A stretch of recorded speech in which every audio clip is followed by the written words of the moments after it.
नमस्कार, मी पंजाब कोरडो हरभऱ्याच्या शेतामध्ये आणि या ठिकाणून महाराष्ट्रातल्या शेतकऱ्याला अंदाज देणार आहे. पावसाचं वातावरण आहे का, तर त्याबद्दल मी खास करून एक व्हिडिओ देणार आहे. राज्यामध्ये आता 3 तारीख 4 आणि 5च्या दरम्यान उत्तर महाराष्ट्र, विदर्भाकडं आणि उत्तर महाराष्ट्राकडं तुरळक ठिकाणी पावसाची शक्यता आहे. म्हणून हा अंदाज उत्तर महाराष्ट्रातल्या शेतकऱ्यांनी लक्षात घ्यायचा.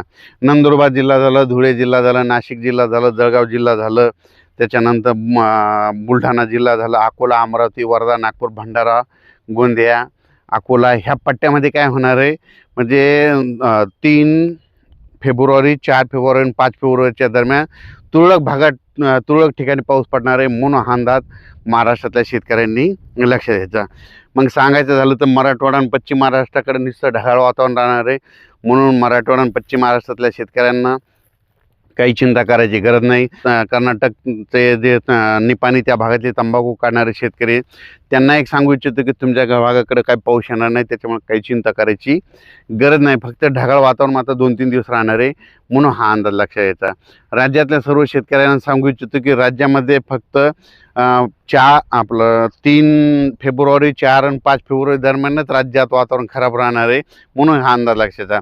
त्याच्यानंतर 6-7च्या नंतर राज्यात ऊन वाढत जाणार आहे. 10 तारखेनंतर चांगला असं ऊन तापणार आहे, दिवसा देखील गरमी जाणवणार आहे. म्हणून हा अंदाज सर्व शेतकऱ्यांनी लक्षात घ्यायचा. 3, 4 आणि 5 फेब्रुवारी दरम्यान मध्य प्रदेशकडं बेतूल तिकडे इंदूर भागामध्ये गारपीट होणार आहे. तर त्या तिकडल्या गारपीट होत असल्यामुळे काय होणार, त्याचा असर थोडा तरी आपल्या महाराष्ट्रामध्ये काही गावावर देखील पडणार आहे.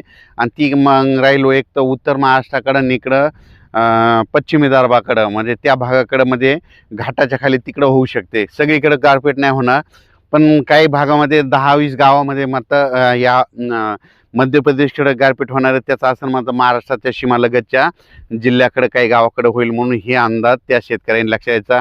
आपलं तूर असेल तर तो झाकून ठेवायची.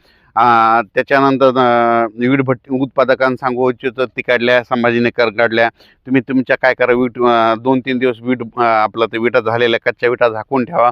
कारण की संभाजीनगरपर्यंत देखील थोडाफार तुरळक ठिकाणी पाऊस येऊ शकतो. म्हणून हे लक्षात घ्यायचं.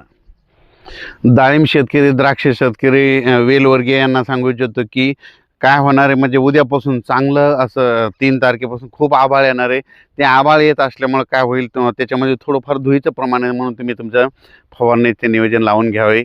द्राक्ष शेतकऱ्यांनी देखील आपण आपल्या फवारणीचं नियोजन करून घ्यावे. म्हणून हे देखील सर्वांना सांगू इच्छितो. आणि त्याच्यानंतर राज्यात माझं 5 तारखेच्या नंतर परत राज्यामध्ये रात्री 11 ते सकाळी 6 वाजेपर्यंत थंडी राहील, दिवसा ऊन तापत जाईल. राज्यातला पारा 8-9 तारखेच्या 9 फेब्रुवारीच्या नंतर ते 14 फेब्रुवारीपर्यंत चांगला जवळपास 36-37 अंशापर्यंत पारा वाढत जाणार आहे. म्हणून हा अंदाज लक्षात यायचा. उन्हाळ्याची चाहूल लागली म्हणून हे लक्षात यायचं.